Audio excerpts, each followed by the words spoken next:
in the same theater, in the same Saturday time slot, where Knives Out premiered in 2019, this year's Toronto International Film Festival unveiled Glass Onion, a Knives Out mystery, the latest film from writer-director Rian Johnson.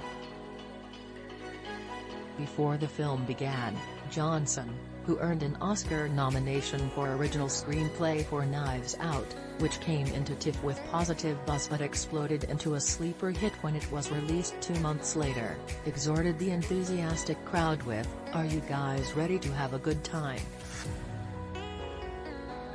Are you ready for a fun whodunit? The sequel is crammed with mysteries within mysteries, even who dies might be a bigger surprise than who the killer is, and we wouldn't dare spoil any it." What can be said is that the film is set very specifically in the early days of the pandemic in 2020 as eccentric tech billionaire Miles Bron, Edward Norton, invites a group of old friends to his private island for a weekend-long murder mystery party. Almost immediately things do not go as planned.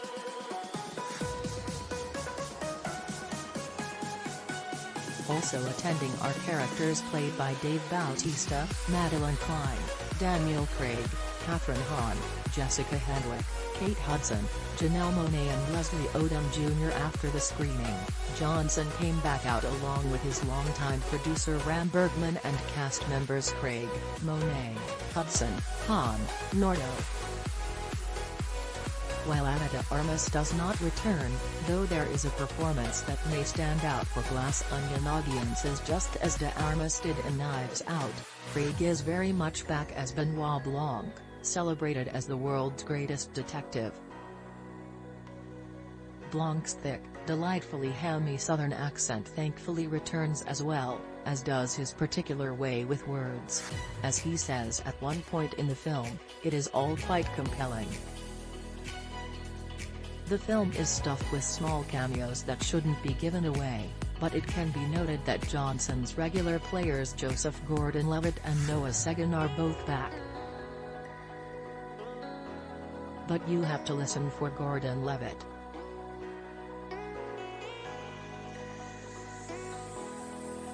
And one more will reveal because of what Johnson shared after the screening. Legendary Broadway composer Stephen Sondheim, who is on a Zoom with Blanc early in the film, along with 3 other celebrities. We'll leave it to you to discover. It's no coincidence that the only produced screenplay Sondheim ever wrote was for the 1973 film The Last of Sheila, co-written with Anthony Perkins, of which Johnson is an avowed fan. Sheila is about an eccentric who invites his friends to a murder mystery party that goes off the rails. Sound familiar? Sondheim, who died in November, was also referenced in Knives Out. Asked about the famed composer's cameo, Johnson said, "He was incredibly game for it and was so lovely. For me, I'm so happy he's here in the movie. I'm even more happy that I got 10 minutes on a Zoom with him just to tell him how much his work meant to me."